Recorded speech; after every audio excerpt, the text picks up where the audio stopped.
আল্লাহ রাব্বুল আলামিন বলেন সূরা আল কাহাফ 110 নম্বর আয়াতে বলেন, ফামান কানা ইয়ারজু লিকা রাব্বি, যে ব্যক্তি আল্লাহর সঙ্গে সাক্ষাৎ করতে চায়, আল্লাহর মুলাকাত কামনা করে, আল্লাহর সন্তুষ্টি যে ব্যক্তি চায়, ফালইয়ামাল আমালান সলিহা, সে যেন সৎ আমল করে, ওয়ালা ইউশরিক বিইবাদাতি রাব্বিহি আহাদা, তবে এই আমলে সলেহ করতে গিয়ে যেন কোনো ব্যক্তি আল্লাহর সঙ্গে অন্য কাউকে শরিক না করে।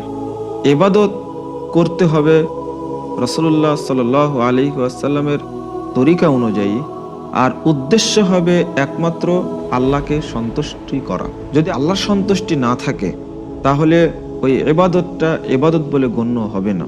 আমলে সলেহ কোনটি আর আমলে সলের প্রতিদানটা কি?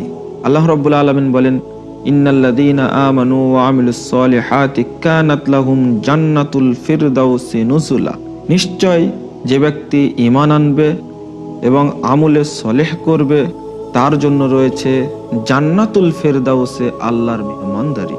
এখানেও আল্লাহ রাব্বুল আলামিন উল্লেখ করেছেন আমলে সলেহ।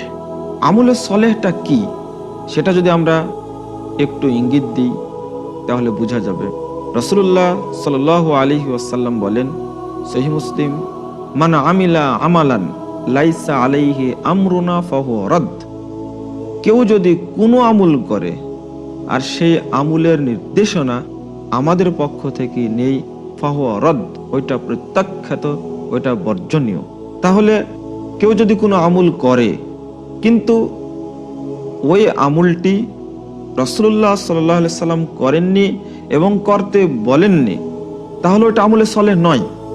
আমরা আরেকটি হাদিস উল্লেখ করব, সহিহ মুসলিমে বর্ণিত হয়েছে, রাসূলুল্লাহ সাল্লাল্লাহু আলাইহি ওয়াসাল্লাম বলেন, ইন্নাল্লাহা লা ইয়ানজুরু ইলা সুওয়ারিকুম ওয়ালা ইলা আমওয়ালিকুম ওয়ালাকিন ইয়ানজুরু ইলা কুলুবিকুম ওয়া আমালিকুম।